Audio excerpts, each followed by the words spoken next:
High বন্ধুরা, আজকে আমরা এক্সেল সম্বন্ধে জানবো এবং এক্সেলের একটি ধারাবাহিক সিরিজ বের করব ইনশাল্লাহ।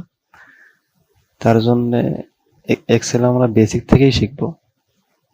আচ্ছা, এখানে আমরা মনে করেন এখানে 1 দিলাম, তো আপনার সিরিয়ালি 1 2 3 4 5 6 এরকম লেখার দরকার।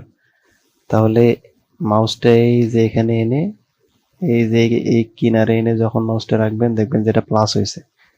তো প্লাস হওয়ার পরে কন্ট্রোল চেপে ধরে নিচে টান দিবেন, দেখবেন যে 1 এর পর 2 3 4 5 6 এরকম করে সিরিয়ালে আসতেছে। অথবা এখানে আরো একভাবে করা যায়, এখানে আপনি 1 দিলেন, তারপরে এখানে 2 লিখলেন, তারপরে এই দুটো ঘর সিলেক্ট করলেন, এই দুটো সেল সিলেক্ট করার পরে এখন আপনি যদি এই যে এখানে আনার পরে এই কিনারে মাউস পয়েন্টার রাখার পরে দেখবেন প্লাস হয়েছে। তারপরে যদি এখন আর কন্ট্রোল চাপা লাগবে না, এখন জাস্ট এটা টেনে ধরে ছেড়ে দেবেন, টেনে ধরে যতদূর দরকার ততদূর এনে ছেড়ে দিবেন, দেখবেন যে ওই সিরিয়ালে বসে গেছে। আচ্ছা, তারপর মনে করেন আমরা এবার বিজোড় সংখ্যা লিখব 1, তারপর 3। আচ্ছা, তো এখন যদি এই দুটোর সেল সিলেক্ট করার পরে এই যে মাউস এখানে এনে নিচে নেমে দেওয়া যায়, তাহলে দেখবেন যে সিরিয়ালি 1 3 5 7 বসে গেছে। তারপরে মনে করেন যে আপনার এই যে এই 3টে সেল যোগ করা লাগবে, তো যোগ করার ফর্মুলা এবার অ্যাপ্লাই করব। এই দুটো যোগ করার জন্য প্রথমে এখানে ইকুয়াল দিবেন, ইকুয়াল দেওয়ার পরে লিখবেন SUM, সাম লেখার পরে ফার্স্ট ব্র্যাকেট দিবেন। ফার্স্ট ব্র্যাকেট দেওয়ার পরে এই যে ঘরটা, এই ঘরে মাউস রেখে ক্লিক করে ধরে এই ঘর পর্যন্ত এনে ছেড়ে দিবেন। বাস, এবার ব্র্যাকেট ক্লোজ করে এন্টার দেবেন, দেখবেন যে যোগ হয়ে গেছে।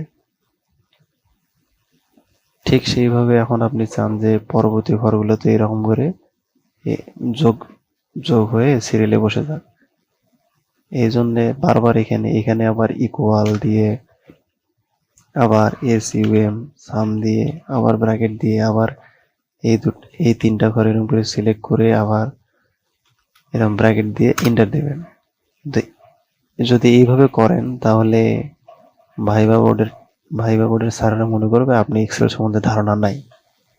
এই জন্য জাস্ট এখানে একটা করবেন, এই যে উপরটা করা হয়েছে এখানে, এইটাই জাস্ট মাউসটা এখানে রাখবেন, রাখার পরে সোজা টেনে দিবেন, দেখবেন যে পুরো সিরিয়ালে যোগ হয়ে বসে গেছে।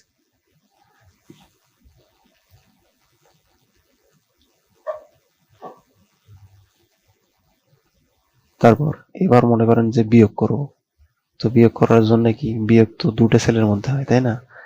তাহলে ইকুয়াল দিলাম, ইকুয়াল দেওয়ার পর মনে করেন যে আমি এই যে এই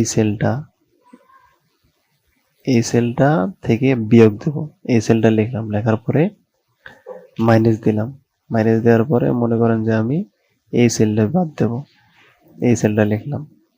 এবার যদি আমি এন্টার দেই, দেখবেন যে এই সেলটা থেকে এই সেলটা বাদ হয়ে গেছে। আর আপনি যদি চান ওই সিরিয়ালে সবগুলো বসাবেন, সবগুলোর রেজাল্ট ওইরকম করে আসুক, তাহলে জাস্ট টেনে দিবেন, বাস সবগুলো তো হয়ে গেল।